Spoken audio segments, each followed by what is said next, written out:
What is up, everybody? Welcome back to episode 46 of Thinktwice, the magic and pop culture show hosted by me, Justin Parnell, and my co-host, Ali Aintrazi. What's up, Justin? How you doing? I'm all right. You know, still living in this basically underwater over here in Roanoke. Underwater Roanoke?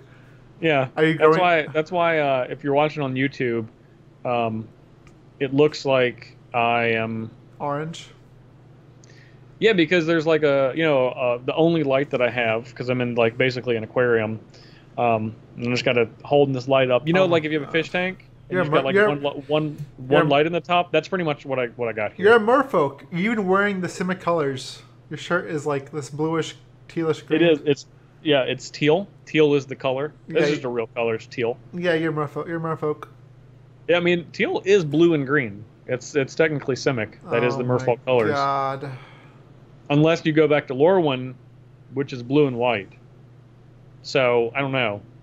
Who's to say? Doesn't matter. You're a merfolk. But we had a very important thing happen last week where I won. Oh, you're just going to go ahead and jump into that? But okay, so with the question of the week last week, I even said going in, I was like, there's a 0% chance I'm going to win this one. And I knew that. Like I knew that I wasn't. I knew that I wasn't going to win. Frankly, I'm surprised I got 30%. Now, it's because like we put one of the options. So obviously, the question of the week last week was who's the next big bad after Nicol Bolas at the end of the Ravnica block, where whatever happens to him, but he's not going to be the major villain anymore. We both agreed. You said that you thought it was going to be the Phyrexians. So of course, when we put Phyrexians, people are like, "Oh my God, Phyrexians! I want to click that one," and then they clicked it. Okay. Can you blame them? No, I'm happy with it if the answer is the Phyrexians, but I still want it to be my answer, which is Garrick. You think we'll see Garrick? Yeah. Do I? Yeah, that's what I said last week. I still do. I laid out my case. Obviously, nobody listened to that because you got 59%. And if people had listened to my case, I would have gotten 100% and you'd have gotten 0. So that just proves. Look, I'm just saying. I'm just laying down the facts. If we're talking in percentages. That's aggressive. That's aggressive. You're right. You probably got 3 or 4%. Oh my God! Just... Oh, wait, no, you said 5%. There's always 5% of people that are going to agree with each of us. I think we agreed last week. So you get your 5%, and then I'd get I like 85, and then 10% of people would just click to see what happens. The Simic Combine is over 80% of people, and they all vote for me. Okay. You just said I was Simic. I'm wearing the Simic colors. We just talked about this. Do you worship prefix? No. All right, so you're not Simic. You're a Simic infiltrator. You're Demir right now. You're trying to be a Simic person. Demir. Well, I mean that would make sense because with the black mana. Yeah, shun the fake fish.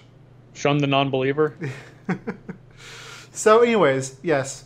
So Phyrexians won by a landslide. It was double yours.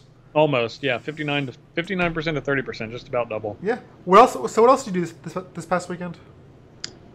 No, literally, I just came back to my house multiple times to make sure that it wasn't flooding. All right, good. That's legitimately all that I did. I stayed at my girlfriend Meredith's house because I cannot sleep in my room because there's nowhere to sleep. I don't have any carpet. There's nothing on the walls. All my stuff is displaced all over my house because it's flooding. So I've been dealing with that. There's like 12 fans on the floor. You can probably hear some in the background when I get quiet because that's how my microphone wants to pick stuff up. Well, so that's been my weekend. Right. Hopefully yours was better. It was better. I've been trying to tell you, but.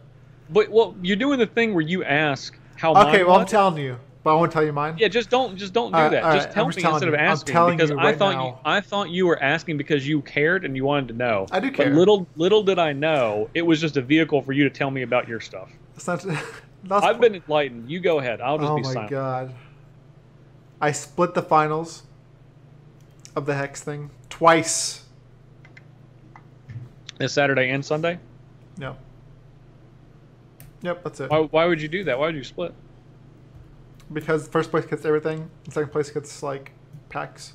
Yeah, that's also my argument. So I wanted some of the monies. So why don't you just take all of the monies? Just win. They don't risk it. What's better, getting a first place and a second place, or splitting twice? Well, let's say I won the first time and the second time I Yep. lost, I still broke even. That was my literal question that I just asked. Taking second place twice, or splitting, whatever. What? Is Now, this safer? Doesn't matter. I had good. safe. We had good. Safer. The new question of the week: should Ali have attempted to crush his competition? Probably, yeah.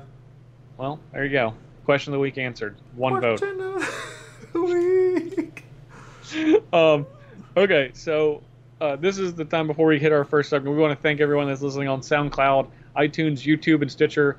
If you have an opportunity and you're feeling particularly kind, maybe you feel so bad that I'm living in an aquarium right now, Aquarium world. the Life Aquatic, that you would be so kind to leave us a review on one of these platforms, because that's really the way that we can get our reach out.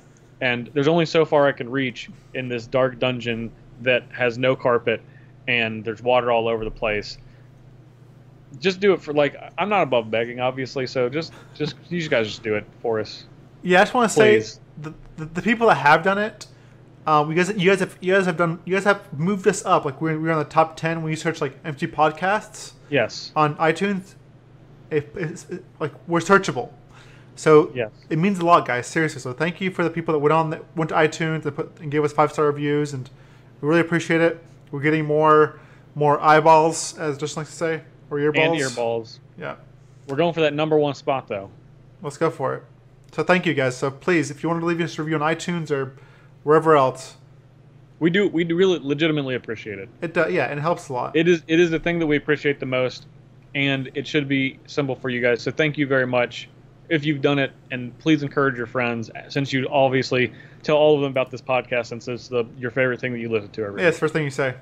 Yeah, of course. That's the first thing I say. Yeah, like if you also want to go door to door and knock and be like, have you heard of our Lord and Savior Thinktwice podcast? Erebos. Thinktwice podcast. That's Yeah, fine too. we could get you, if you wanted to do that. We could probably get you a T-shirt that's the playmat, just like over and over again. Yeah. Just let us know. But anyways, Just like yeah.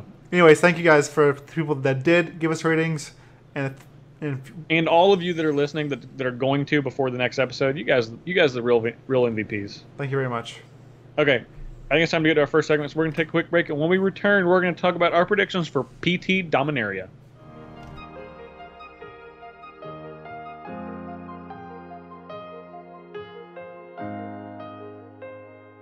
Ollie, your favorite format is standard. It is by a large margin. Not a large margin, but it is. Well, I feel like it's finally rounding into form. It is. Where for so long it was in a very rough spot. Yeah, we still have a lot of cards banned in standard, but it finally feels like, we have a handful of decks that are worthy. That Hazard herself has deemed worthy. So I have a question. I have an answer. This is a good question. I just thought of it since you said Hazard. Do you think so? Obviously, Dominaria came out. Corset comes out in just a couple months. Do you think that when Guilds of Ravnica comes out, so we're gonna have, when Guilds of Ravnica comes out, Kaladesh, Aether Revolt, Amonkhet, Hour of Devastation leave standard, right? Yeah. With it go all of the banned cards but one. But two. No, but one. All the banned cards but one. Do you know the card that's staying in standard? Frostodon? Yes. Do you think that Frostodon has to stay on the ban list once every other red card rotates out? I don't know. That card is a brutal though, man. Not being able, like a 3-mana creature that's 3/3, the menace is not good enough. Obviously, like it's like by itself only it's good enough. I think it's like powerful, but it's not good enough. But that ability attached to it is like almost too much. Ban worthy? Ban worthy with because you got to think there's going to be no Ramunov Ruins, no Hazaret, no Bomat Courier, no On-Crop Crasher. no Glorybringer. No, probably not brand worthy. Okay. But it's I mean, still. I agree. It's still not. It's still not fair for a red card to have that and be whenever I think that effect, you want that effect, but it's more like a sideboard card, you know. Like that effect traditionally, like you play in your sideboard for decks that are gaining life or whatever. You don't usually jam those cards main deck. And Frostdawn is just so good. You just can jam main deck. Okay. We'll come back to this because I want to talk about this more probably when we get, in a few months from now. Yeah, it's hard for me to say anything because I think mono red just sucks, the color wise. So. Yeah, and that's what I'm saying. Like, it's certainly gonna get worse when you take out all these other. Anyway, Standard this weekend's not going to have Rampaging Frostodon, or Ramunap Ruins, or Smuggler's Copter, or Felidar Guardian, or which one am I missing? Aetherworks Marvel. There you go. None of those. Instead, it's going to have a healthy smattering of Hardikirin's, Karn Sanaversa, Teferi, Hero of Dominaria, Unlicensed Disintegration. We've been calling him, anytime I stream, we've been calling Teferi Tiffany the Tooth Fairy.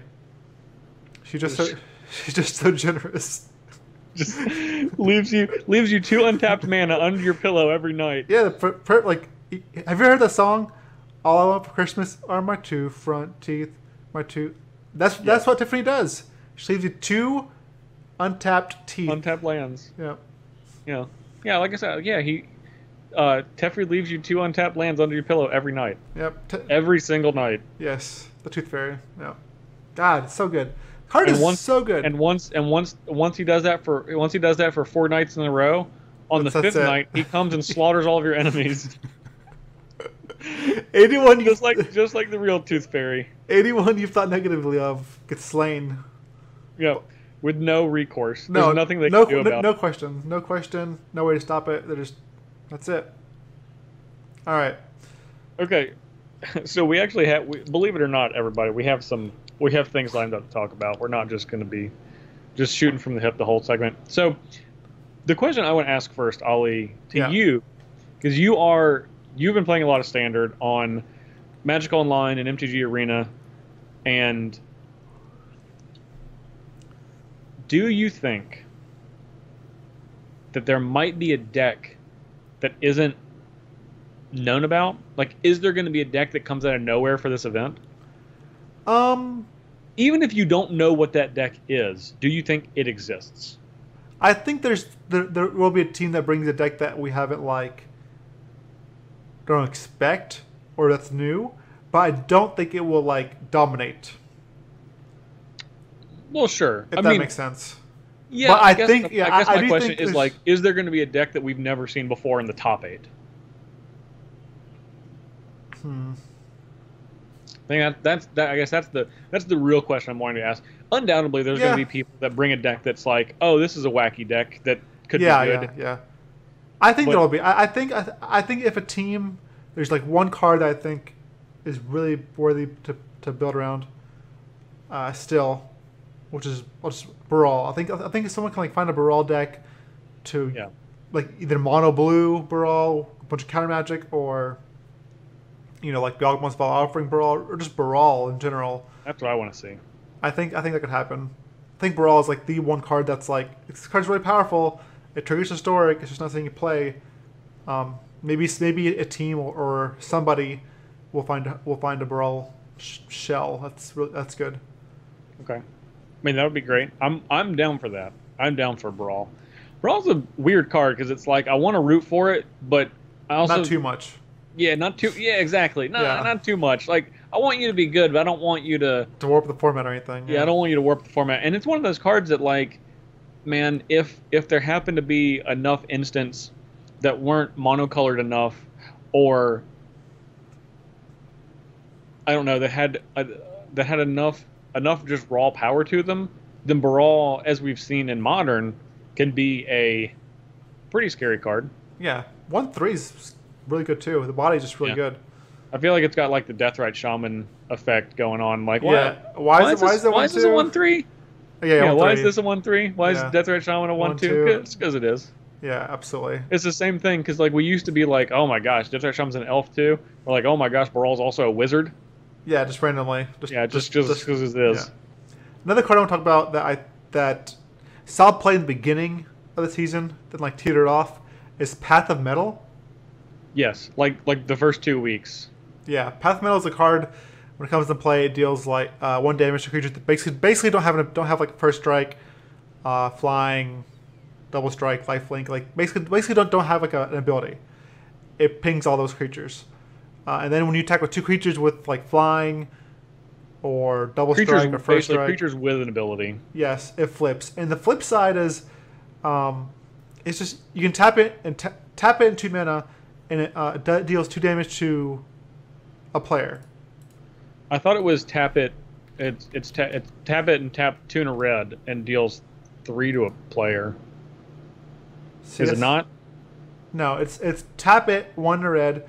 It deals 2 damage to each opponent. Actually, not each opponent. Okay, I got it. I got it now. So it's 3 mana basically. It's 1 less than Ascanta, and it shocks your opponent. It's very surprising. And then it surprises them. Yeah, and there's more. But wait, there's more. You can tap a white and 2 and it. Okay, yeah, this is the other one. And it says choose a creature at random that attacked this turn. Destroy that creature. So that's sweet because you can do it before the creature deals damage. Yeah. And it doesn't target. Yes, this when this card flips, it is a control nightmare. Like you kill their Lyra. It's not only a control nightmare. It's also, I mean, isn't this just a nightmare against like every deck? Because it's a win condition and it stops them from killing you. It's more so against I think control because like this doesn't kill Hazret. Like it doesn't kill like, or even like I think History Benalia can like get around this. Like it's obviously still good, but like when you have like tokens and like Scrappy Scrounger, okay. Like yes, it's annoying, but like control is like okay, I'm taking 2, and my Lyra if I play it is just dead because like I have 1 creature attacking, that's it, you know. Okay. It's just annoying. It's just like it's very powerful. You know what seems like a good curve? What? Playing Path of Metal into History of Benalia. That's pretty good, yeah. Yeah. Or playing Boomer Courier into Path of Metal. Into whatever. History of Benalia. Yeah, or you can play. That's what I wanted. I think I've decided that's what I want. That's what I want. That's what you want? That's what I want to win the Pro Tour. With the black cards in there somehow. I mean, honestly, like just like turn 1 Boomer Courier, turn 2 like Kenra, turn 3 Path of Metal, and flip it. Like flipping this card on turn 3 is pretty devastating. That's really. So what are some? What are? So Baral, Path of Metal. What are like? Are there other underrated decks that you maybe not are expecting, but you know that like basically they have some power to them that maybe aren't like tier 1 decks? Yes, I think I've been playing the crap out of the Mari Conjecture. Yes, we did. You and I did a joint stream last week, and you also, I think you've streamed a couple of times where you've played the blue black Conjecture deck. Yes, I've played the blue red one, and the blue black one is just so much better, in my opinion. Yeah, well, I mean, yeah, you trade out red cards for black cards. Everybody knows that. Yeah, well, the biggest thing is you can just like let the Conjecture pop off, and then just get value, and then wait. Yeah. Where with the blue red one, you had to like you were fighting for. You have to be a lot more proactive, right? Yeah, and with black you can just like sit back, kill this, kill that, draws 20 cards. So you with blue black you can just play a control game. Yeah. And then just have this one turn where you basically just like after you get back 2 cards and tap with all your mana, and then just. Yeah. It's too much for them to deal with, even with counter spells. Yeah, and I've been doing really well with it with Impetus Arena, and recently I decided to transfer it to Magic Online to see how good it was in paper. So obviously I've looked at Aether Revolt and Kaladesh cards to see how good they are, and the cards I landed on were the biggest one was Yahini's Expertise, and obviously Fatal Push, Fatal Push Yeah, is of course, good. Fatal Push, of course. Yes. But Yahenni's expertise has been really good too. Okay, how much mana would you pay for a sorcery speed spell to draw you 3 cards? Like the average is what, 5? A sorcery speed spell to draw me 3 cards. In what color? Blue. In blue? Yeah, concentrate's like 3. Maybe I guess concentrate like 4 maybe. Concentrate costs 4. I mean, I wouldn't do that though. I'd pay 3 mana. That's Secrets of the Golden City. Right. Okay. Well, how much? Yeah, how much I would pay 3 mana. All right, but how much would you pay to wipe your opponent's board, then draw 3 cards? So like Wrath. And then draw 3 cards. So Wrath of God and draw 3. So Probably like almost like a main Decree of Pain. Probably 6 mana. 6. Okay. Yeah. How much would you? How much would you play to Wrath their board and draw 6 cards? And draw 6 cards? Yeah. That's Decree of Pain, so 8. Okay. Well, this is what this deck does, because you basically cast your Hades expertise, right? And then Yep. with that you cast either Divination or Secrets of the Golden City. And then there's the secrets. I knew we were getting there. Right. Yeah. And then there's turns where like the Mirari pops off, and then you kill things. This is my favorite. This is my favorite part of the. I don't think we're gonna top that this episode. I don't know why that gets me so much. Well, pop off. Mirari pops off. Yeah, Dude, keep it's going. so good. So like, keep telling me how it's popping off. It's popping off. So Okay. you get to copy your spell. So you get to cast your Hades expertise. Okay, down for that. So you give everything -3. Then you cast secrets, draw 3 cards. In those 3 cards, you're bound to draw like a divination or another secrets. So your copy of your Hades goes off again, which is -3 again, and then you can draw 3 cards or 2 cards, divination, whatever. And it's just so backbreaking. Like I started with like 1 Yahenni's main deck, then went to 2, and then I was like, okay, I'm cutting these glimmers for divinations because it's just better to go Yahenni's. You can cast them for free. Yes. Yeah. Well, and it's better on curve, isn't it? Because Yeah. don't you want to be able to just like, okay, so let's say before Conjecture, if you go Secrets of the Golden City, because that card's better than Divination if you can cast it, right? Obviously. With the thing, yeah. With Well, the no, blessing. even without, just in general, it just has higher upside. Yeah, well, it's hard to cast because it's double blue. Double blue is kind of hard early on. Okay, so but yeah. either way, so we'll say one of those. So you play a draw 2, Yeah. and then on turn 4 you Vraska's Contempt, Yeah. and then on turn 5 you Conjecture, and then over the next 2 turns you get both of those cards back, and then you Yahenni's expertise, right? Yeah. And then you draw 2 or 3 more cards, and then you get to cast another spell, which could be another draw spell. Yeah, it's So you basically just all you need to do is not die, and then you get to a point where you can cast a spell where you win. right. And yeah, And they can't really interact. yeah, it's really powerful. And like again, we're talking about cards that this deck got. Another card this deck got was Metallurgic Summonings.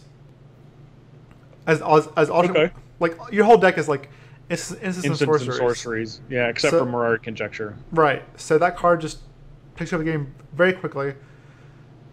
I actually gave this list to a friend we both teamed with before, Joe Herrera, and he went and played with it. I think he actually won he won his FNM last week, or wherever he was. I can't remember like where he was at.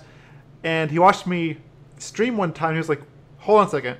You can blink of an eye your Mirari Conjecture after it gets 3 counters, and still double your spells because you like basically I went to my turn, I gave it a counter, I bounced it to my hand, doubled all my spells, then replayed Mirari Conjecture next turn, and it's like because you just have to put the ability on the stack. Yes. Like the saga, the counter ability goes on the stack, and then the sacrifice ability for the triggered ability happens. But you can, if you maintain priority, you can just bounce it. Yeah, it's sacrificing it is not a cost, so you should double all your spells, which is pretty absurd. I don't know, like the card. It's basically like think of it like it's 5 mana, and you basically get to tutor your graveyard twice. It's so powerful. Like you get to play with 5. I like tutoring my graveyard. Yeah, twice is even better. Yeah, 1 time, then 2 times, then the 3rd time you're like, all right, well now I'm just gonna kill you because when it pops off. God, when it pops off. when the Mario pops off, it pops off. So I think the card is very powerful. I'm not even sure if I have the best build for it, but I think it's very powerful. I think. Well, good. Gabriel Nassif Yes, was also playing with this deck, right? Yes, he was. Gabriel Nassif is the one that had the stock list of it. I took it for originally and transferred it to MG Arena, and then I took it back to MTGO because people were like, "Okay, this is only good in MG Arena. I don't think it's that good in paper." And I was like, "I don't know. This card is pretty good. Let's find out." And, and I'm pretty good at tuning decks to be pretty good in standard, I'll say. So, and we went 5-0. Yeah, just a little. Okay. Yeah. So. All right. So what about just cards beyond decks? What are some sleeper cards that you have your eye on? Fungal Infection. I think we fully on board with that. Yeah, yes. Fully on board with that one. It's like it kills land where elf, leaves a body. It's like so early on. It's so much like Fatal Push or better, and late game it's a little worse than Fatal Push. But early on, it gives you so much. Like it kills Kenra and then blocks a Boomhawk Courier, or vice versa. Or it kills land where elf and gives you 1/1 to block a future creature. I mean, it goes between Shock to Fork Bolt to whatever makes Fatal Push. Yeah. Which seems like it's like, well, you're only giving a -1/-1, but like you can kill any 2-toughness creature essentially with this. Right? Yeah. And so you shrink it and then block with the token you made. Like on Cup Crusher, right? It just disfigure. He attacks before he can even like exert. You just it's attacking already. You shrink it with the Fungal Infection. It's a 2/1, and you block it. So it's basically like a disfigure too. And you guys like laugh at it being a 1/1, but there's times when that 1/1, your opponent like eventually like plays it to Fairy or something, and they're like, I really want to tuck their Search for Ascanta or Mirari Architecture, and they're like, they can't because that stupid 1/1 is going to kill Teferi. And they don't want to waste an actual removal spell on it because their removal spells are meant for like full-fledged cards. Yeah, absolutely. So. And after that, I do think we've seen Fringe play of the Antiquities War. Okay.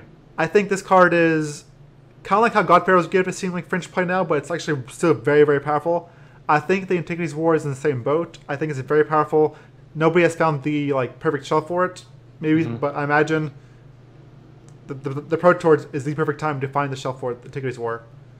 You basically get to tutor twice, not tutor twice, but like impulse twice. It's a combination of both of Tezzeret the Seeker and Tezzeret Agent of Bolus. Yeah, ultimate with just an enchantment. Yeah, you plus Tezzeret Agent of Bolus twice, and then ultimate Tezzeret the Seeker. Yeah, this is what I wish all Planeswalkers were, by the way. I wish all Planeswalkers were Sagas. Because what do you mean? I feel like Sagas are very much resemble Planeswalkers. They basically like do like 2 abilities and then ultimate. Yeah, pretty much. Yeah, and I wish I'm a believer that like I don't think that should be better without Planeswalkers, but I wish Planeswalkers didn't exist, I guess. So you are saying that Magic would be better without Planeswalkers? No, I'm just saying maybe. I think Planeswalkers take... that's like, well, Ollie, it's not that I hate you, I just wish you didn't exist. See how that sounds? Sure. See how that sounds? It sounds like... I just think they take over the game way too easily. Like something like Hazoret, like the hybrid of like hard to deal with, but not like impossible to deal with, I think is okay. But stuff like... I guess like best example is Teferi or the powerful ones, or Alpha Sun's Champion. Like they do their thing twice, that's it. Like you're done, basically. So yeah, that's so my favorite area to talk about Planeswalkers, and this has nothing to do with Standard, but I'm sure we'll talk about this topic at some point. It's actually Cube, because I actually think that's where Planeswalkers are arguably at their most powerful, because you have to be really careful on how many you have. And the reason I'm bringing this up is because R&D has to do this for Standard. Yeah. Because you can't just have... Like, every deck shouldn't be what Planeswalker is like, what Planeswalker or multiple Planeswalkers are like the centerpieces of your deck, because then you just have Battlecruiser Magic all over the place. Because they are just... No, I'm serious, because they are just so inherently powerful. Oh, I agree with you. Yeah, and so that's why I make this analog, is because right now we're kind of in an area where maybe, like, arguably, we have 3 of the top 10 most powerful planeswalkers that exist in Standard right now. Yeah, we do. With Teferi, Karn, and Chandra. Yeah.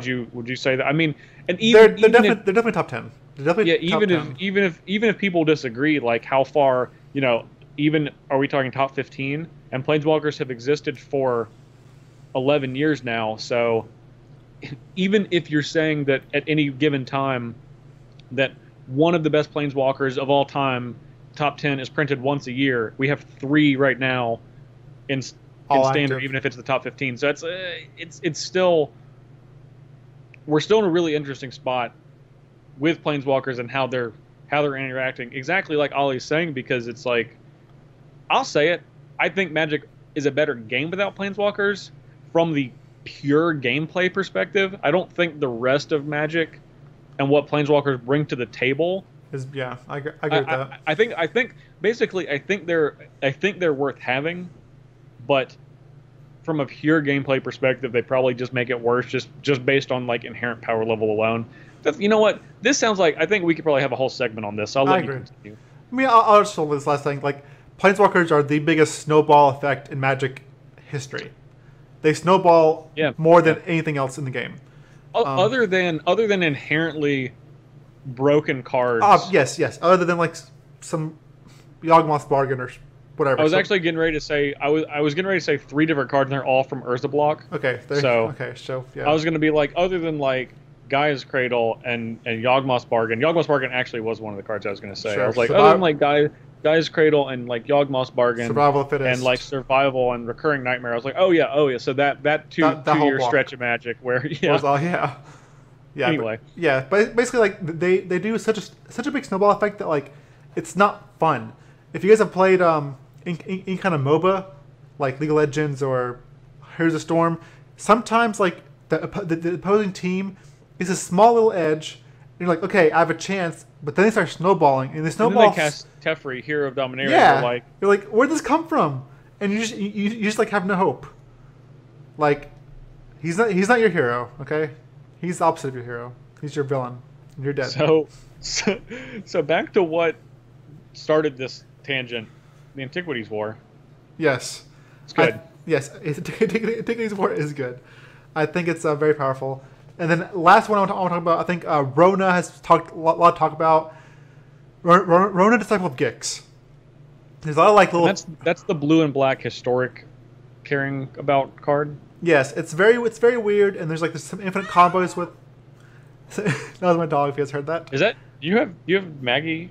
You have Maggie in your lap? I do. She just yawned. Oh my gosh! Well, just show her the show. No, Maggie tax.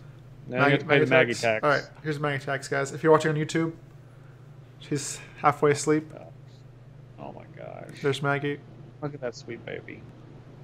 It's getting longer. Whoop. It's getting real long. Yeah.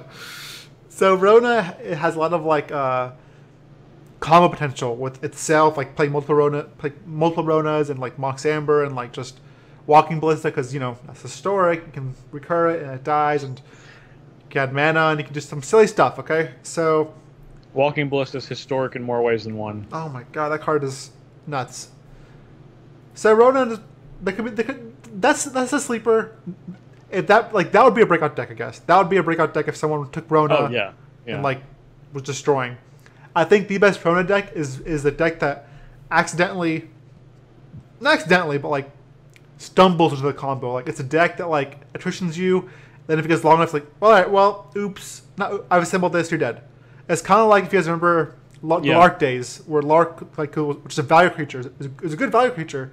Yeah. And if the game went long enough, they would just like combo you with like Body Double and Vincer, Shaper Savant, and Revelarx, and some Psych Outlet, Mirror Entity. It's like bounce all your permanents to your hand.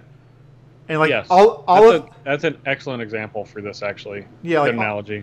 Like all the cards are good by themselves, but then like later in the game, it's like all right, you've let me dirt around long enough or accrue enough card advantage where I can just like kill you with like infinite damage now because Walking Ballista, or gain infinite life or whatever. So that's where this card will shine the most, where it's like not all in combo, but like oops, comboed you out because we played long enough. Okay, I like that. You sold me on all of those. I was already sold on Fungal Infection, but I'm sold on the other two also. Those are my cards that I think are sleepers or have potential. So one last question before we move on and go on to watch the Pro Tour in Richmond this weekend, which is just around the corner for me. But I'm going to be here at home. What do you think will be the winning deck at the end of the day? I'm going to go back Sunday afternoon. I'm going to go back to what you said. I think it's going to be a Teferi based deck. I think Teferi is the best planeswalker, and he takes over so quickly. Like just two turns of his plus, and that's like it. You're probably winning. Some Teferi deck, something with Teferi, either like blue white. So you don't care about the deck as much, but you just know Teferi's going to be in it. Yeah, it's definitely Tiffany the Tooth Fairy. She's going to give everyone their front teeth. Bringing you those 2 untapped lands every night under your pillow. So good, so good. I'm going to take it one step further. I think it's going to be blue-white, and the win condition will be Teferi with no creatures. So kind of like Brad Nelson's? Yes. Okay. Yes. I think that is going to be the deck at the end that will reign supreme. Yeah, makes sense. Against all odds. Pack your Lost Legacies. Just Lost Legacy. Not Approach the Second Sun. Lost Legacy that Teferi. Yeah. You can lose to Approach later. Yeah. And you probably will. All right. Anything else on Standard or the Pro Tour before we move on? No, that's all I got. Okay. All right. We're going to take a quick break, and when we come back, we're going to be talking about the finale to the Dominaria Magic story, Episode 12.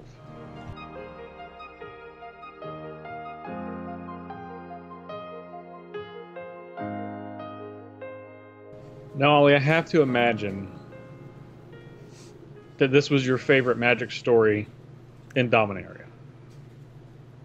You would be correct with your imagination. With my prognostication? Yes, with your precognition field. Okay. So, since you were so excited about this story... Wait, I was going to get you to tell me the story, but I guess I'll give it the... Is it my turn to give it the title, or is it your turn? Your turn. Okay. I'm going to name this story, since, we're not going to call it Magic Story Episode 12. I'm going to say the name of this... I can't say it. The title of this story is Not With a Bang. I like that.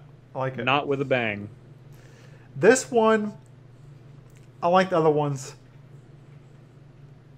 had so much going on, and then it felt like so much going on, and at the end you felt like nothing happened. Do you feel that way? Like, you know what? Let's come back to that. Okay. Let's go ahead and let me tell you the story. All right. Regale us the tale. All right. So we left off with the Gatewatch / Dominaria crew attacking the stronghold, or getting ready to attack the stronghold. So they are attacking it. Gideon is in the pit. Where the light is up in the sky. Yargle comes, and Yargle is no small joke. Okay, nobody can beat Yargle. He's just destroying everything. For whatever reason, the Weather Light cannot fly higher because it can't. Because Yargle's like, you can't fly higher than me. So he's like attacking them. He's holding them down. Finally, though, Slimefoot is able to commune. Slimefoot is able to commune with the nature there or whatever, and get help. And he summons Muldrotha. Thankfully, because 10 Planeswalkers cannot kill Yargle, but Muldrotha can just eat him, basically, or just destroy him. Muldrotha definitely saved the day. Then we go back to Gideon. Gideon's in the pit, in the Cabal pit. He's fighting. He sees like they're all like controlled by Dementia magic, except a small few. He sees Rada. He ends up beating a person who ends up being Rada. She wants to help him defeat Bosenlock, so she does.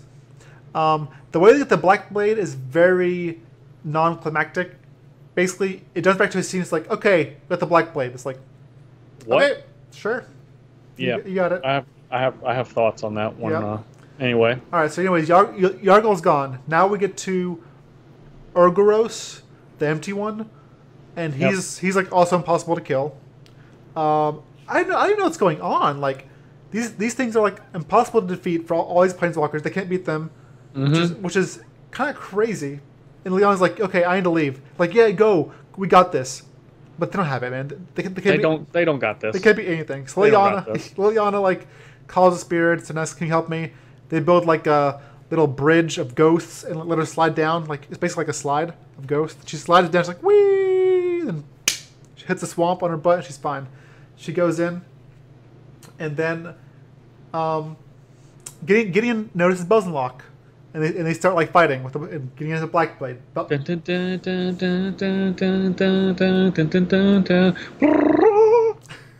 you. That's good. That's good. So they're fighting, and basically Buzzlock dodges a couple blows. Buzzlock knows who the Gatewatch is. He knows who Gideon is, and apparently he lets slip that he knows what Bolas has planned for them. He doesn't say it, but he's like, "Yeah, I know what's in store for you." They fight. Gideon stabs him with the sword. It's like poking out of him. That's it. And then Gideon's like knocked out. Then Lily grabs the hilt of the sword. She's like, "I'm here. I'm Liliana." And for some reason, she still can't summon the spirits of the Onaki from her mask. And I don't know, like, how long has this been? This like all in one day? Like it's in the same week. It's freaking crazy. Anyways, it's in the same week. It has to be or something. It's crazy. Anyways, she cannot summon the chain bell. She can't use the chain bell. She grabs the hilt. The hilt uses her as a medium between Belzenlock and the sword. So it basically is absorbing Belzenlock through her into the sword. Belzenlock cannot move as she's absorbing him. Why couldn't Belzenlock move when getting stabbed him? I don't know, man. Okay, but anyways, Liliana's doing it. She's absorbing Belzenlock into the sword. He dies. She still has tattoos. She's like, "Oh, I thought these just go away." Come on, son. Come on. Okay. And then they're like, "Okay, guys, all right, we did it. We did it." Yeah, exactly. Or goes back into his volcano or whatever. I don't know what happens to him. No one knows. They couldn't beat him. He just walks away. He's like, "All right, I'm done." And they're like, "Okay." So Gideon's like, "Okay, who's gonna help us fight Bolas?" Karn's like, "I'll help you." Jar's like, "I'll help you too." Teferi's like, "I'll help you and I'll keep watch." He takes the oath. Karn's like, "I can't take the oath because I got stuff to deal with like Phryxia." And Jar's like, "I'm old. I do whatever I want. I'm going to help you, but I'm not doing any oath. Get out of here with that. I ain't got time with the oath. Yeah. So that happens, and then like, "Okay, guys, let's go to Ravnica." They all planeswalk to Ravnica. Jace is there. He's like talking to them, and Jace is just a complete douchebag. He's bad-mouthing Liliana like hardcore, like just calling her basically a piece of trash, and makes me hate Jace. I mean, pretty much saying that, yeah. Yeah, makes me hate Jace. He's like, "No, dude, she's not like that." Jace's like, "Yeah, you're stupid. She's a piece of trash." Gideon's like, "Nah." He's like, "Yes." It's like, "Nah, I'm gonna go back to Dominaria and check up." He goes back to Dominaria. He can sense that she's planeswalked somewhere, but he can't tell where, and it obviously wasn't to Ravnica. So he just says, "It's like, Liliana, I don't know where you went, but I hope you are doing, like, basically hope you're doing well, hope you got a plan." And then that's where it ends. But what happens was Bolas came. It's like, "Haha! You've fallen into my trap. You've been a prisoner for 3, 4, 5, 6, 10,000 years with this demonic pact, and you never thought to read the whole thing." At the very end, the fine print said, "If you default on your payment, I get control of you." Okay, sure. So Bolas has control of her, and if she doesn't obey, she will age into an old pulp and be dusted away. So it's just like, all right, he's like, "All right, let's go. I got plans." Then he planeswalks. She follows him, and that's where we end. Thank you in Bolas's clutches for not only ruining the story, but literally ruining the entire freaking story. The ending is literally that card. That's literally the ending. So is the Gideon sword thing. So, real quick, I hated this story. Hold on, before we start. Okay. At the start, I said I feel like everything happened, a lot of things happened, but when it came to the end, I felt like nothing was really accomplished. Do you know what I'm talking about? Like, do you get that feeling? Yes. All right, go. Strongly. Take the mic. Okay, hold on. Let me. Okay, I grabbed it. All right, so, thank you. Let me get real close here. All right. It's fine. No. I hated this story. I hated it a lot. This story. Please tell me why. We've talked about a lot during this 12 episode run of Magic Story. The things that we did not care for in the way that the narrative was constructed. And this story makes sure to hit every single instance of something that frustrated me throughout the entirety of this narrative arc, and they jammed it all together. This is the exact type of movie that I would hate watching, because where do I even begin? I guess I'll start with the beginning. Anywhere you want. I think my least favorite thing in a story where there's a lot of things I don't like. I think my least favorite thing is that they just name dropped a bunch of characters. They were just like, oh my gosh, here's Muldrotha. Oh my gosh, here's Rada. Oh, here's Orgos. Yeah, at least Yargle was last week. But they're just like, here's some legendaries you've seen in Dominaria. Uh-oh, they're part of the story for 3 seconds. Yeah, but yeah. And they're all unbeatable. They served no purpose at all. No. Like, their purpose was to exist and to be like, I'm Rada. And then I wish it was like, ding, and then it like popped up with Rada's card. It's like, you've seen this before, buy Dominaria booster boxes. But you can't because they're out of stock everywhere. Anyway. Except for Channel Fireball, who just stacks them up for Grand Prix coverage.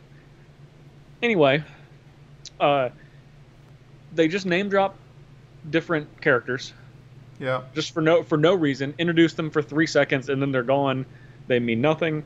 The whole plan was to get the Black Blade, and you touched on this.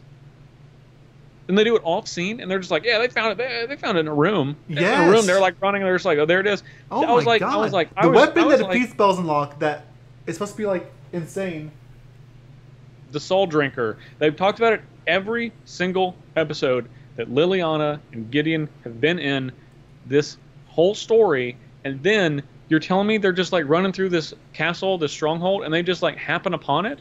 Let me tell you. See it. It just happens. It just happens. Well, Belzenlock, all he did, Belzenlock, we put it in a room, in a chest, that's it. He didn't put any guards, any safeguards, any magic. He just put it there like, this thing can kill me. I'm putting it right here.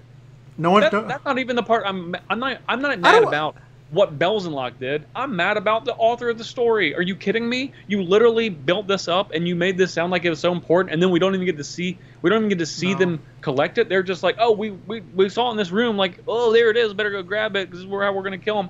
And then yeah, yep, I know Gideon and Belzenlock fight, and he like falls over, and it like like touches him in the thigh, like stabs him in the thigh a little bit. Yep.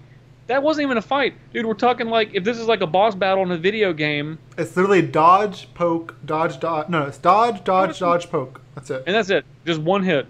Yeah, dodge, poke. And then the kicker, Gideon doesn't even use it. No. No. Liliana barely used it. She doesn't even stab him. He's already got, he like poked. Just ding. Yeah. And then Leon just comes up and grabs it, and he's like, I get sucked into the sword. Yeah, I literally saw like the Ghostbusters thing where they throw that thing on the ground.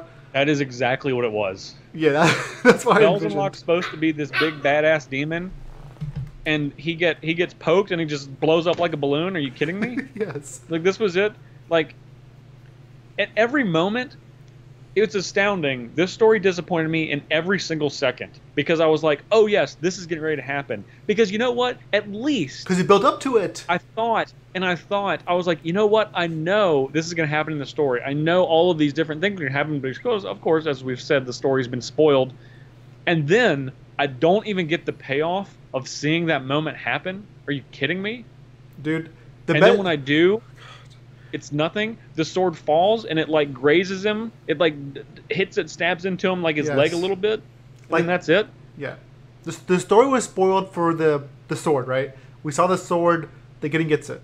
And what like that was literally the flavor text. And it's all but like 3 seconds. And then and both clutches was spoiled and the flavor text was there too. And it's like literally the ending and it's 2 seconds long. To that part yet. I haven't gotten to that part. It's 2 seconds long. Even more issue with that. Go, issue. Go. Let me hear. Because okay, so are we gonna jump to Impulse's clutches? Sure. I'll let you do what you want to do. I'm just following along. We're not stupid, and the story act like we were stupid because Liliana. I'm gonna read this passage, and you tell me if you think that I'm talking down to you or not. Okay. Because that's what I felt like. Okay. So I'm just gonna read this entire passage, and this is Liliana after everyone planeswalked away, and she tries to planeswalk and can't. She tried to step out of the plane again, but again nothing happened. What? How? She began in a dawning horror, afraid she'd somehow lost her spark without realizing it. Had it been the Blackblade? Too many uses of the Chain Veil? Then she saw the dust in the court rise and swirl into a whirlwind. A dark form grew at the center of the maelstrom. No, she breathed. A sick realization settled in her like iron chains. Oh no. Nicol Bolas materialized out of the darkness, his huge-scaled dragon form looming over her, the sheer weight of his presence drawing all of the light and air out of her world. You really should have read the details of your pact more closely, Liliana. You seem unaware that with your demons dead, your contract defaults to its broker. Me. This is when we get to my favorite part. Liliana stood, frozen, fury, and dread closing her throat as a gratified smirk stole across Bolas's face. That was why the lines of the pack hadn't faded from her skin with Belzenluck's death. The contract still controlled her, and now she belonged to an entity more vicious than any demon in all the planes of the multiverse. And here's where it really gets good. I thought I was setting myself free, she thought. The shock, threatening to overwhelm her. I was playing to his hands all along, making it possible for him to own me. Everything she had done, every demon's death, every battle, every betrayal, every manipulation, it was all leading to this, to enslavement by Nicol Bolas. And the fool that she was, she had never suspected it. That's not a thought that anything has. Are you serious? Like, are we three? You're like, you have to specifically say, I thought I was setting myself free, but I was playing into his hands. No one has ever thought that. Have you ever been, like, deceived by something, and you're like, Ali, I cannot believe it. I've been betrayed, and I've done exactly what this person deceiving me is trying to do. Woe is me. No, I'm saying, oh crap, oh crap, oh crap, oh crap, oh crap, oh crap. I'm panicking. This is literally she's saying, I was playing into his hands all along, making it possible for him to own me. No one, that's a comic book thought that happens. That's like a comic book thought bubble. Like, are we not past that? Now, we know the answer to that question is we're not, but it continues. She hardened her jaw. But what if I disobey? Yes, please. Please enlighten me what if I disobey, because heaven forbid that we glean this path. Well, I don't care what actually happens, but the answer to this question, I would hate for us to have to use our brains to think about what could happen in the narrative. No, I'll go ahead and answer it for you. As if he had plucked the thought from her mind, Bolas said, no. If you disobey my orders in any way, the pact will kill you. You will wait hundreds of years in a moment. A desiccated husk will be blown away on the wind. Dun dun dun. For a moment, Liliana considered it. It would be better to die than to serve Bolas, and she knew that in her bones. But part of her refused to give up. There had to be a way out of this, a way to escape his fate. You can't free yourself of your dead, she thought, cold resolve settling over her. Does he not hear that, though? Like, he heard her think about... I don't know, Ali. It's stupid. I'm sorry, because I tried to give this story a chance. I really did. I know. Legitimately did. More than me, man. More than me. And I don't. Maybe I'm not. I thought previously. You know, I don't like Jace. No, dude. Good. Well, I'm not even talking about the Jace that we've seen in the Dominaria story. I'm just saying in general. Yeah. And through Ixalan Bach, I was like, man, this is so well put together and so well written that it was like teetering on me actually caring about this character. But now, these stories are being written. Dude, here's what happened. In order for you to be like, oh wow, actually, kind of feel something for Jace. You going from like I hate Jace. I really don't like Jace. Yeah. And it was a miracle. Like they wrote it. They wrote him. It was literally a miracle. It was. I honestly don't know how you do it better than that. I have no idea how you do it better than that because like they literally changed our mind perception. Yes. And God, it was so crazy how it went from like, F Jace, we hate Jace, we don't like Jace, to like, all right, man, like, maybe Jace is a pure he's all right. Yeah, Jace is a pure blue mage. He loves it. He likes to take compasses apart, reconstruct them.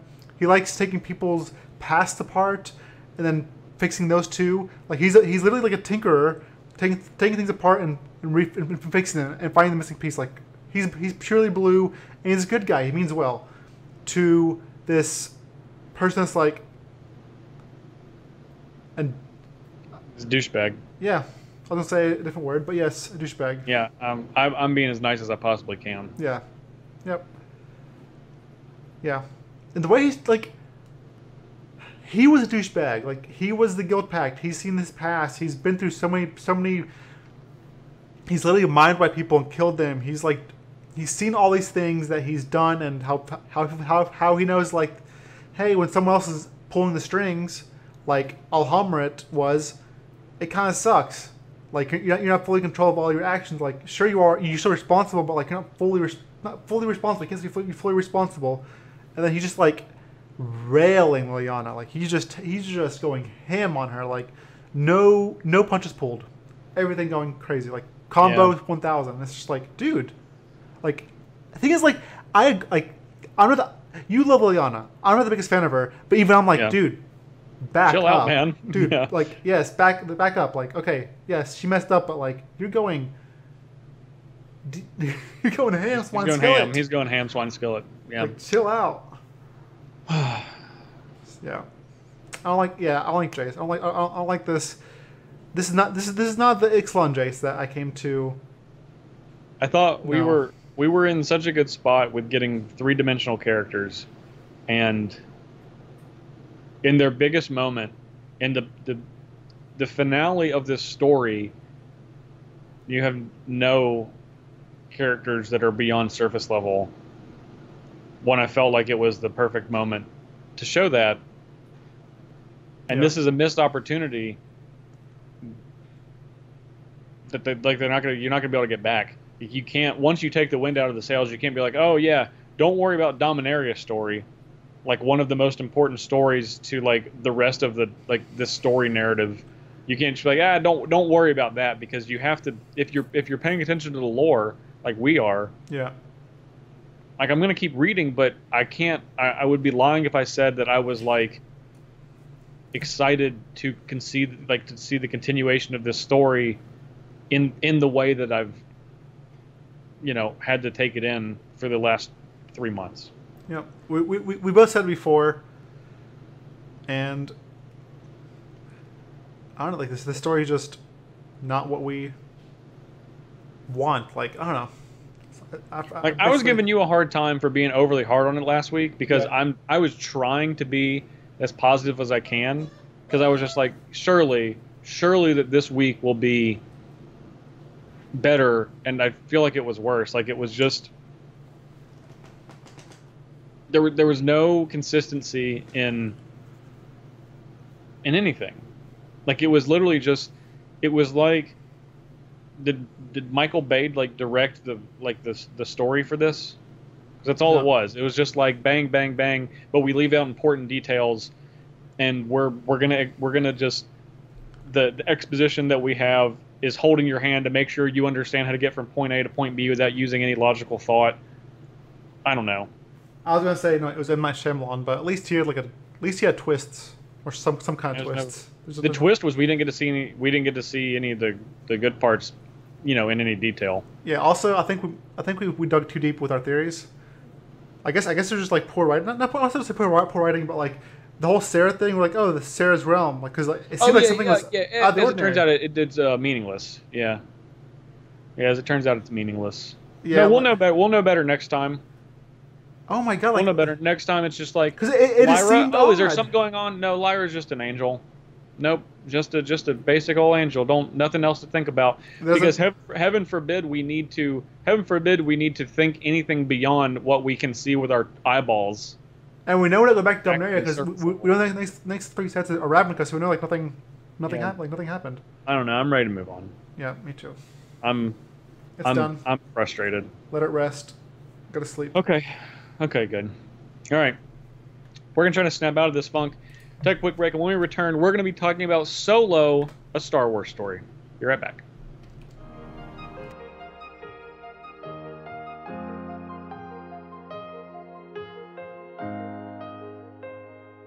Solo, a Star Wars story. This has been the 4th Star Wars film in as many years.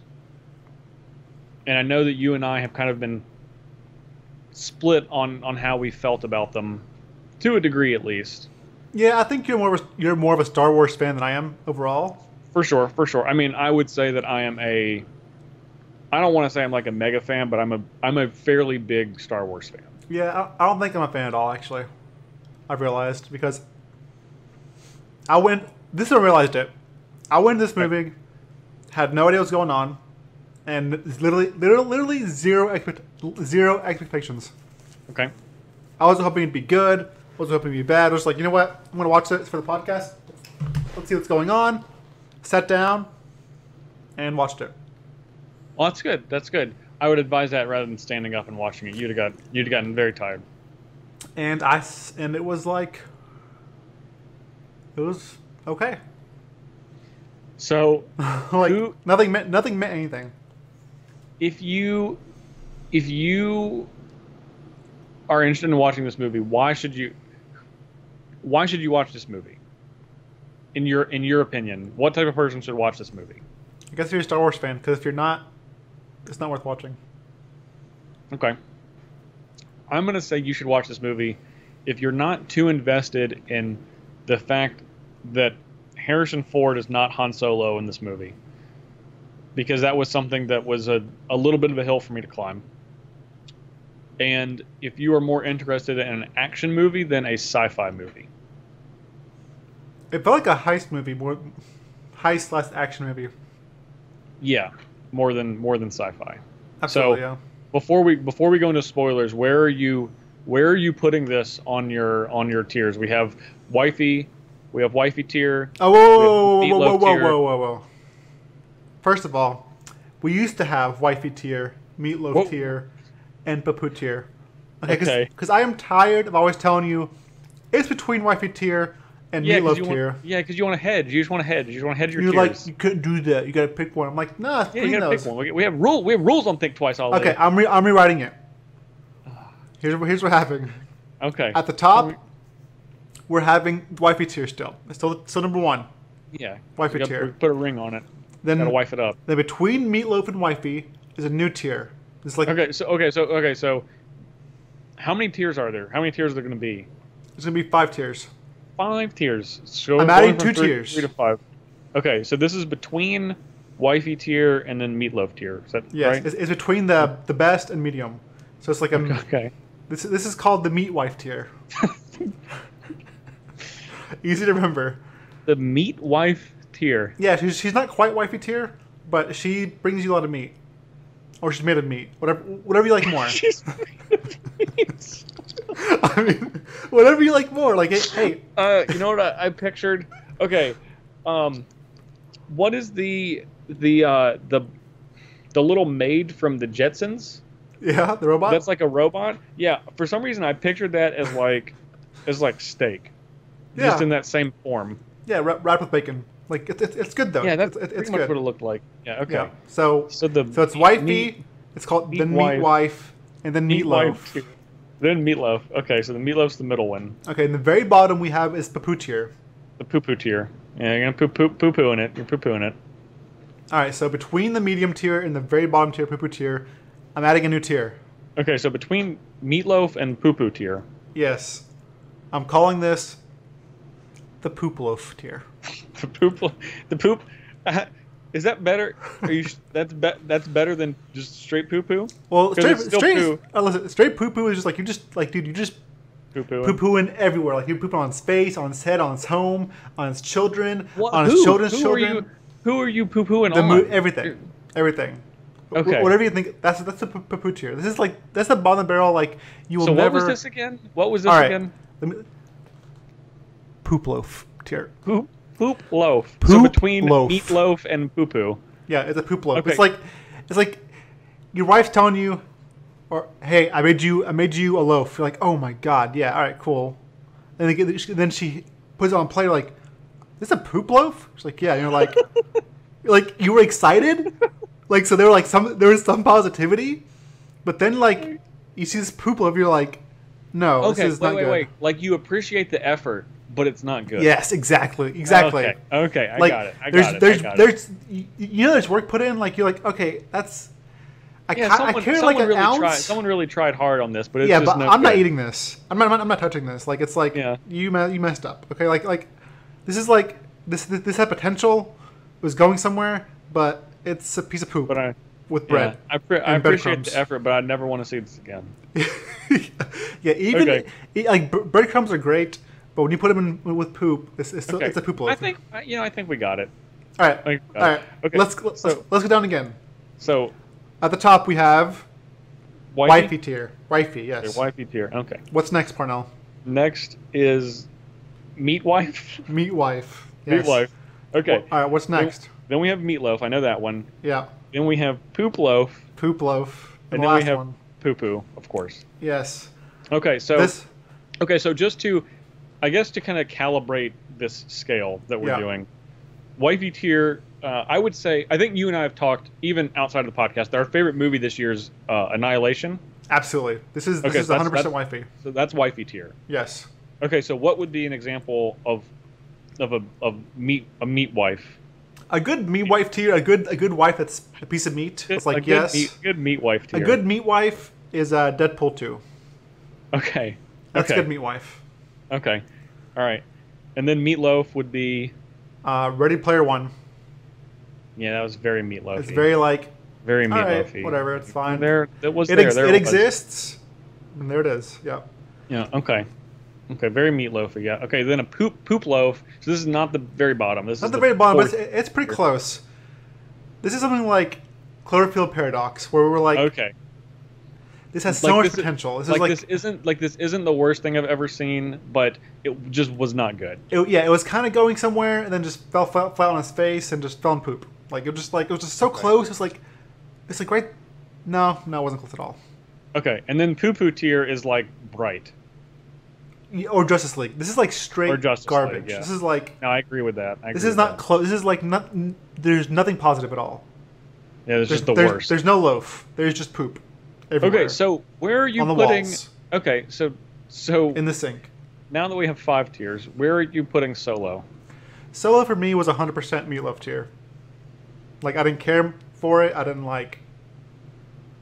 I wouldn't recommend it, and I wasn't hyped ever. It was good. It was like fine, but like I just didn't really. You don't want your money or your time back, but you'll not spend much more time thinking about it. Never again. Yeah. Yeah. So, I'm a Star Wars fan. Hmm. And that's why this pains me to say this was also meatloaf tier for me. Yeah, okay. So, for non-Star Wars fan and Star Wars fan, it was meatloaf tier. So, this means it's super meatloaf. This is meatloaf tier. This is the meatiest loaf you're going to have. Yeah. Yeah. Okay, so... No ketchup. This is straight meatloaf. I think it's time for us to go to spoilers. We spent enough time on the poll. All right. Or on the ranking system. Okay, so we're in spoilers. All right. Ollie, do you want to do the air horns? I'll do the... Spoilers. Eh, Spoilers. eh, Spoilers. eh, Spoilers. Spoilers. eh. Okay, well that means we're in spoilers. That is your official warning, brought to you by Thinktwice and Ollie's Mouth. You're welcome. So I guess is there anywhere you want to start with this? Because I got a lot of thoughts. This was not a Star Wars movie to me. This was literally just a movie, a heist movie. That's Okay. like, I wouldn't expect nothing. I knew like there was some Star Wars background, and that's all it was. Like honestly, if you showed me this movie and you didn't tell me it was Star Wars, I'd be like, I would know it was Star Wars at the end. Like, hey, this is kind of like, this is like a spacey movie that they don't know Star Wars because of Darth Maul or whatever, the red guy. That's it. Yeah. But otherwise, it was super. It did not ring with me Star Wars. I'm not a Star Wars fan, so maybe I didn't see all the little things. But obviously, like Han Solo, I know like he's Han Solo, but like there was nothing really Star Wars. Like there's nothing like memorable. It was just like very movie-esque. Yeah. So I think we have 10 Star Wars films right now. Yeah. We have the main, the episodes 1 through 8, and then we have Rogue One, and then we now have Solo. Mm-hmm. And Rogue One and Solo are very un-Star Warsy compared to the other ones because they are very based around like Jedis and the Force, and really as they're a very linear story that it's telling, and they use a lot of consistent elements in it. There's a clear good guy, there's a clear bad guy. They have I don't want to say a plot they're trying to resolve, but there's like a greater point, like start to end of the movie. Right. And this movie is just like, well, we know that Han and Chewbacca and Lando, like they're not going anywhere. We know they're going to be fine because we see them in later films chronologically. So there's not really any stakes. No. And you take away a lot of the Star Warsy stuff, which I was expecting because this isn't like a regular Star Wars movie, but I do know what you're saying. Like this isn't a Star Wars. It's Star Wars because it's in the Star Wars universe, yes. But it's not by virtue of really anything else that it's doing, I guess. I agree. Yes, exactly. Like it's it's Star Wars because it's in that universe in that branch, but there's nothing like that says, "Hey, Star Wars." Basically, it's just like it's just there. It's hard to explain. No, one thing. Okay, there's one thing that did bug me. Maybe you know this because you were a Star Wars fan, but where Solo was in the ship and he sees his like childhood teenager love crush whatever, and she's just randomly there, and the whole time I'm expecting like it's like a first I was like, okay, this is a changeling, this changeling or shapeshifter or something. It's like someone trying to trick him. That was my initial like thought. It's like, no, it's not. And like maybe you know how that happened because you're a Star Wars fan or no. But I was like, how did she get there? Like no, please let me actually, I know. don't. Please let me know. She got there. Like what she do? Like she's like you like things I did. Okay, well did you sleep around? Did you kill people? Like did you kill your mom? Like what's going on here? Like what did you do? Like the whole time I was like, what'd you do? Like what's going on? And she's like does something so bad, or like you don't know her. She's like, Solo, you're a good person. All right, cool. You're kind of I guess you're cool too. Then at the end, it's just like, who are you? Like, does she have future? Does she have more story in the future that you know of? Like in the Darth Maul movie, is she there? Well, I mean, like we saw Darth Maul in what, Star Wars, whatever. I saw him somewhere. It's episode 1. Okay, is she there? No, she's not alive yet. Not alive yet. So that's why this is confusing. Okay. So I went with my girlfriend Meredith, her two boys Parker and Levi, and when that part came up at the very end with Darth Maul, they were like, "Wait, so when is this movie set?" Because we all thought we're like, "Okay, this is before A New Hope, which is episode 4. The first, as far as year came out, the first Star Wars movie, but the 4th one chronologically. But then we're like, wait, we thought Darth Maul died. So I went and looked it up. In episode 1, he doesn't die, he gets cut in half, but he survives, and now he has like metal legs. But you don't know that in this movie, so it's very confusing. I don't really have a good answer for you. Yeah, that's the thing. So that was actually one of my issues with this movie. There was no in between from we're going to show you all of the things, like all of these little things, like we were really trying to point out, like all of these little references, and make sure everything's very clear. Like you're not leading the viewer to discover anything on their own. You're like shoving it in their face, except for when they don't tell you nearly enough of what you need to know. And the Kira thing is an excellent example because she keeps saying, like, you wouldn't like what I've become, you wouldn't like what I did to get here, and it's like, and she keeps saying that, and you think there's going to be some reveal. I'm waiting for it. Yeah. Well, now, but it's just like, well, if you're not going to show me in this movie, just shut up about it, yes. Or show me. And I think we're led to believe at the very end that's because like she was like apprenticing under Darth Maul, but that's also kind of unclear. Yeah, it's not clear at all. So, like, obviously she's like in cahoots with him, and he's like a Sith Lord, so she's like a Sith Lordess in training, or like, that's the thing. It's not clear. Yeah. That wasn't even my biggest issue with the movie. This was like, I think this plot and how this movie was written was just like really cookie cutter. Like it's just they go on this heist, and then something bad happens, which causes them to go on this new thing, and then something bad happens, causes them to go on this new thing, and then it's like, oh, look at all these pieces, they're slightly coming together. But it's like, well, no, but we obviously, like, this movie was like super predictable, and again, we know there's like no stakes because we know who lives, who stays alive. Yeah. So one thing I didn't like. Yeah, go ahead. You go ahead. I was gonna say when that girl blew herself up, she's like, you know what? Like she's like giving all these quotes about love and how like it's not good to die alone and all this stuff. Like she dies, no one cares. Like they say they care, but you don't feel it. You know what I'm saying? Like it just keeps rolling. Does that make sense? That makes sense. Yeah. You see what I'm saying? Like they kind of made her like almost like a person that matters. She died, no one cared. The pilot died, no one cared. It's like they kind of mattered a little bit, but it's just keep rolling. They don't really give you enough time. No. And there's like they don't have like enough emotional weight. Well, the characters don't care either. 3 seconds. The characters don't care either. No, not at all. It's just like just another day. Yeah. And that's the thing, like, and that's my issue with the screenplay that was written for this movie.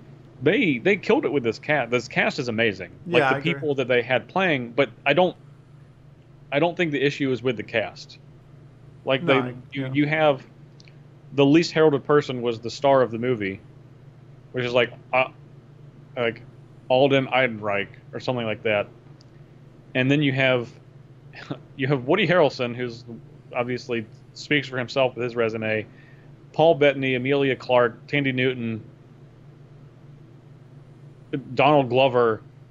Are you like this is obviously this movie is really expensive to make because of the cast that you have, and they all did a really good job independently. Yeah. But the plot as points, a whole, yeah, it's just like it doesn't fit together because there was never a moment that I cared enough. Yeah, no.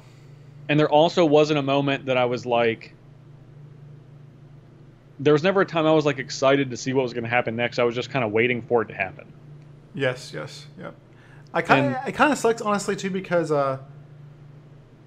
seeing the alien or the giant octopus, thunder octopus type thing in space in the Maelstrom when he was doing the Kessel Run. Yeah, I wish we didn't see that in the trailer. Like I knew it was going to happen because I watched the trailer or whatever. And it's just like, why do you show that? Like I knew it was gonna, I don't know. Anyways, I'm gonna jump again. Go ahead. Someone that died, who, like, obviously no one that died like actually moved you enough. But who'd you care about most that died? L3, the droid. Yeah, me too. And it was just like, I think it was like the second best character in the movie after Lando. Yes, yeah, it was a robot. I mean, it was those good. two. Yeah, I want to see. That's the movie I want to see. I want to see the Lando L3 movie. Are you kidding me? Yeah. let me see that movie. Yeah. Don't even get me started on the fact that the next Star Wars movie, like the non-episode 9 movie that's coming out, is the Boba Fett solo movie. I've already talked about that on Twitter, so if you follow me on Twitter, like you have Donald Glover, who's literally on fire right now in the world as a human being, stole every scene that he was in this movie. The character that he was like paired with, which was a droid, they were like the best character pair in the entire film. Yeah. I don't know. Maybe I don't know. Maybe my opinion is wrong, but obviously you agree. And we didn't talk about this before we started recording. No, and we're not on opposite ends. But you're a Star Wars fan. I'm not. Yeah. And we're like almost. And that's pretty. I feel like that's pretty important. I mean, isn't that what the studio wants? People that are in and people that aren't, and then it's like they both agree that this was the best part of the movie. Yeah, it definitely was the best part. Yeah. Yeah, I thought it was too. I thought those were the two best characters, hands down. I don't even think it was close. Those are the only two characters that when they were on the screen, I was excited to see them on the screen. Yeah, it was like funny or witty or whatever. Like even the way like there was one time where she was like being sassy, the way she walked, or the way she talked about Lando. One time she was like, "Yeah, he's in love with me, but we're not compatible." We're not. Yeah, like it's just I like that part. Yeah, but it's just like everybody else was just like, I don't know. Okay, so for me, as a Star Wars fan, as someone who has grown up with Star Wars and loves Star Wars, as I said earlier, it was actually really difficult for me to get over the hump of this isn't Harrison Ford, because he is Han Solo. Like, they're virtually the same person. So to see another actor play that character was really difficult, because I noticed very specifically all of the ways that he wasn't Harrison Ford and didn't have the same mannerisms and like act and speak as Han Solo. Yeah. And that, as a Star Wars fan, that was difficult for me, and I think other people that are kind of like big fans are going to have that same difficulty. And that's not really to discredit the actor, but it's just like you have impossible shoes to fill, literally impossible. Like no one can do this. It's been done the best it possibly can ever be done. Yeah, I mean, that didn't bother me at all. Honestly, I didn't really. No, and that's good. I mean, that's good. That's a good thing. Yeah, it didn't bother me at all. But at the same time, like, there's nothing special about it. There's nothing like. Yeah. I don't know. I just didn't really understand. It was fine. Like again, but it was fine. Like there were moments that was like funny or cute or like cool, but as far as like and that's why it's Meatloaf, because it was just like had its moments where it was funny, or interesting. It never pushed too far. It's a really safe movie because it doesn't push too far in any direction. It just like pokes out a little bit. It's a little funny. It makes you feel a little bit. It's some action. It's like you. I don't like what movie is this? The pace is very methodical. Like it's not slow. It's not fast, but it's just like. And that, like you said, it was very cookie cutter. Like very cookie cutter movie. Yeah. There was never. I never was, like I said, I was never wanting to get to the next scene, not because I wanted to get out of the scene that we were in, because I wasn't excited about whatever scene we were going to. I don't know. It's so hard to describe, because normally when I say like a movie's never too fast, too slow, that's like a I'm complimenting the movie. Yeah. But in this case it's just it was very methodically built together, and it was very predictable. And that's not even saying even about like what could happen to the characters at the end, which is obviously predictable, but I don't know. It's not like it's fine. It's. I mean, like again, I enjoyed watching it. Like sure, I'm not gonna throw money back, but it's just like it's not something I want to watch again. It was something that moved me. It's not memorable. Like in like 2 years, I'm not gonna remember this at all. Like or a year even. Like I'm not gonna remember this at all. Like if you say. Like a year from now, you say, "Hey, you remember that Solo movie? What? Oh yeah, okay, yeah, kind of." But if someone were to say, "You remember that Annihilation movie?" I'd be like, "Holy crap, let's watch that again." Like, yeah. I will say that the boys loved it. They both loved it. They were both like, they thought it was awesome. Well, that's good. Yeah. So I mean, I do think like a lot of the references. Like beat you over the head, like they zoom in on the camera, like when he gets his blaster and like his jacket and like all of the things that you know about Han Solo in the future. Like when all those little things happen, they're They basically like stop and like point and like wink, and they're like, "There it is. There's that reference you were looking for." And it's like, man, that's not necessary. Like I'm not stupid. Just do it, and I'll be like, "Oh, that's cool." But if you like point it out and you like take time out of the movie to make sure that I know this is happening, it's like, well, you basically, your hand was held the whole time. It was. Yeah.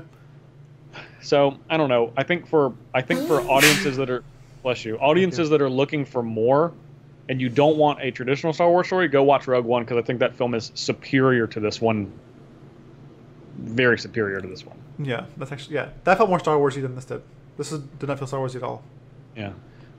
So for Star Wars fans, if I'm ranking this movie, this is out of 10. This is like 7 or 8. It's honestly just ahead of the prequels, and maybe about as good as. It's better than all the prequels. So I'll say 7. 7 out of 10. And just to end on the note, I think we're going to be seeing a sequel with how they left the movie. Regardless of how good it was or not, I think we're going to see a sequel. I just want to see Yoda, a Star Wars movie. I know you always say that. Dude, yeah, he's cool. Anyways. I want to see a Lando movie. That's what I want. Yeah, I'll watch that too. Give me that Lando movie. I'll be in for that. I agree. Ollie, any other thoughts on Solo? Nope, that's it. Okay. No. I was gonna say I think our rating tier was more interesting than this movie. Our new rating tier of. We'll have to let everybody tell us whether that's the case or not. Yeah, we'll see. Okay, we're gonna take a quick break. When we come back, question of the week. Question of the week.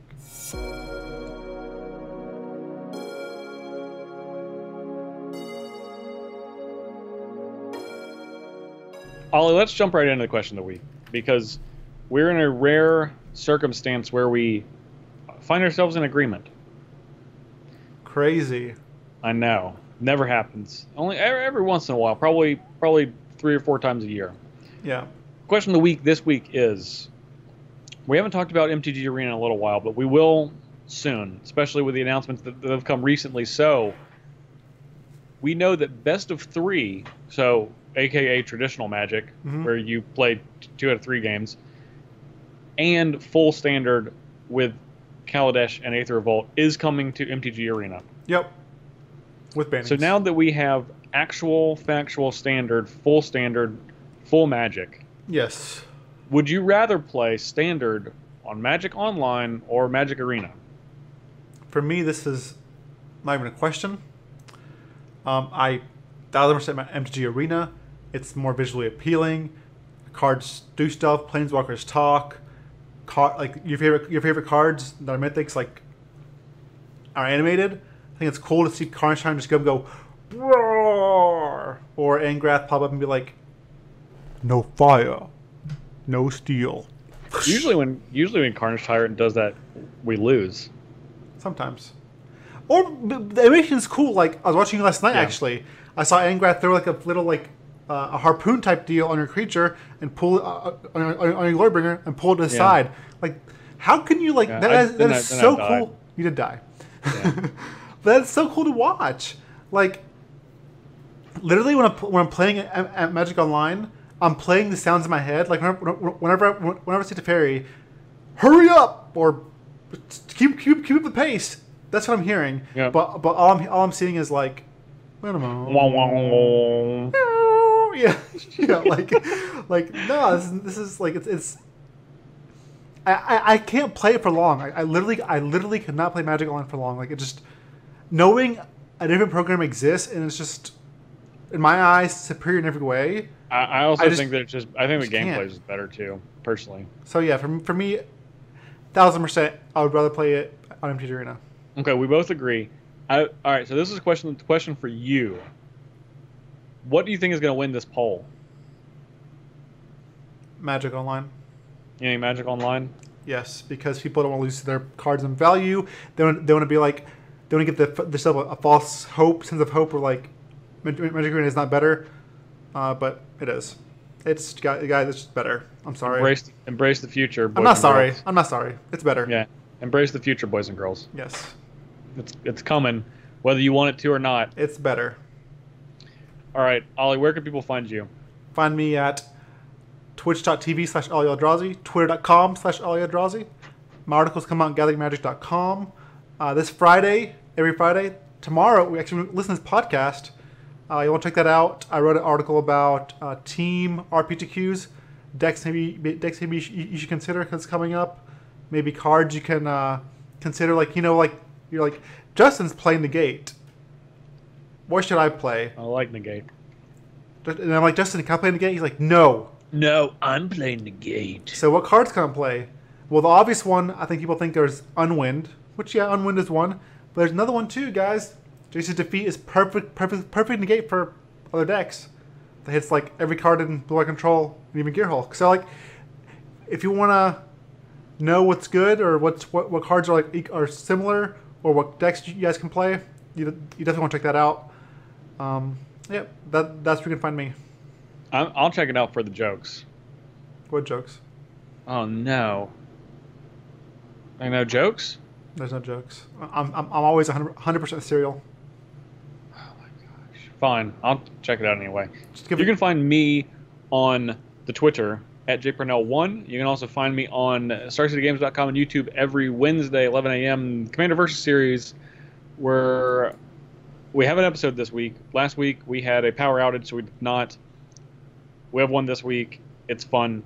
Also, if you're listening to this in realish time, SCGCon is next week. So we, before, I guess by the time you hear the next podcast, SCGCon will be going on. So if you have plans to go to that, you can meet me and director John Choi. He's going to be down in Roanoke having fun. Ollie is going to be working a festival. I'll be at Bonnaroo. Bonnaroo. So if you're at Bonnaroo, honestly, you go to Bonnaroo, you're probably not skipping SGCon for it. Maybe you are. Just maybe you'll see me. Say hi on Twitter. Maybe we can meet up and say hi. Give you some food. And if you're going to be at SCGCon, you can definitely see me and even play me in Magic, Commander, or what have you. I'm going to play in some events. We're going to be doing spell slinging, playing Commander in the command zone. We're going to be doing panels. It's going to be a lot of fun. So definitely come to SCGCon to check that out. You can find the show on SoundCloud. You can find the show on iTunes. You can find the show on YouTube and Stitcher. We'd love for you to leave a review on any of those platforms or a comment if you can. That really helps us increase our reach, which is the most important thing for the show now and forever. Yes. If you want to support us even further, you can go to patreon.com/thinktwicemtg. We have a lot of different tiers that you can support us at. We're also streaming at twitch.tv/thinktwicemtg. For Patreon, we have a tier just opened up, actually. We have an additional spot now on our Agent of Bolus tier, which allows you, and there's a limited number of these, to actually work directly with me for a deck for Commander Versus. This is obviously not something I can open up to many people, but if you support at the Agent of Bolus tier, which we have one spot right now, that's something that you can do. We don't have any new patrons this week, but we do want to thank all of our current patrons. You guys are really helping us out quite a bit, and we are obviously continuing to improve the show to the best of our ability, and we're trying to bring you a lot of different reward tiers. Everyone should have the tokens that shipped out. You can also see those on patreon.com as well as the playmats, but if for some reason you have not received your tokens yet and you believe that you should, please message us either at thinktwicemtg@gmail.com, on Twitter at thinktwicemtg, or just through Patreon if you haven't got your tokens yet. Let us know. We'll get on to you. Let us know. I'll look into that because I send them out to a lot of people. I know a lot of people have got them, but I don't know if everyone got them. And if you got those tokens, feel free to post them on social media or in our Discord channel, which you can get access to for $1. One little dollar, and you can have access to our Discord channel, which we actually have a lot of fun in. Yeah, a lot of interaction. There's pets. There's Maggie pictures. A lot of Maggie. There's memes. There's meme dreams. I like Maggie's more than the memes. I gotta be honest. There's Kamigawa trolling Justin Kamigawa. So make sure you join that. Today. It did happen today. Yeah, if you want to get on some trolling action for Justin, see doggo pictures or animal pictures, or just see funny memes, $1 gets you access to our Discord channel. Or if you want to talk about Magic, we talk about Magic. Oh yeah, we do Magic, of course. Yeah. We talk about Commander, and actually we have a little channel for just about every format. So kind of depending over what's going on, shared deck list. It's a lot of fun. So for our Augur Bolus tier, which is $1, you can gain access to that Discord channel. It's a lot of fun. Want to give a shout out to our graphic designer Amber West. You can find her work at amberwestdesign.com. You can also wait. You can't do anything else. That's all you can do. You can go to that website. I also want to give a shout out to director and producer John Choi. I don't. The man behind. I'll do it. You can do it next week. I won't shout him out next week. Okay. Wait, he'll be here next week. I don't have to. Oh my god. He'll be in Roanoke. I know. We couldn't do the show without him, or we could, but a way worse version. Yes. So he's pretty integral. So we want to give a shout out to him. Thank you. He's our director and producer. We also want to give a shout out to our Agent of Bolus producers, Daniel Hunt and Matt Lindell. And I want to give a special shout out to Josh Lyons, who was an Agent of Bolus producer for the past several months, worked with me on a lot of decks. He's the one that opened up the spot, but Josh has been a critical part to helping this podcast. And even though he's not Agent of Bolus producer anymore, I still want to give a special thank you directly to him, Josh. No, I agree. He helped us get where we are, and thank you, Josh. We appreciate you, man. A whole lot. Yes. I think that's the show for this week. All right, buddy. That's If you guys want to join in the conversation, our pop culture section next week, we're going to be returning to Westworld for episodes 5, 6, and 7. So we're going to be talking about that. No, not Wayne's. Oh, wrong world. Sorry. Yeah, wrong. That's the fifth part. My bad. Wayne's World. I got it. We haven't got there yet. We have Westworld. We have Shogun World. We have India World. We have Future World. Then we have Wayne's World. All right. And then there's a sixth park that we don't know about. But we haven't gone to Jurassic World. Maybe that's coming down the pipeline soon too. Right, okay. Anyway, that's the show for today. Thank you guys so much. Thank you, Ali. You're the best co-host in the entire show. I love you too, Justin. Thank you. Thanks, buddy. All right. Good night, guys. Next week.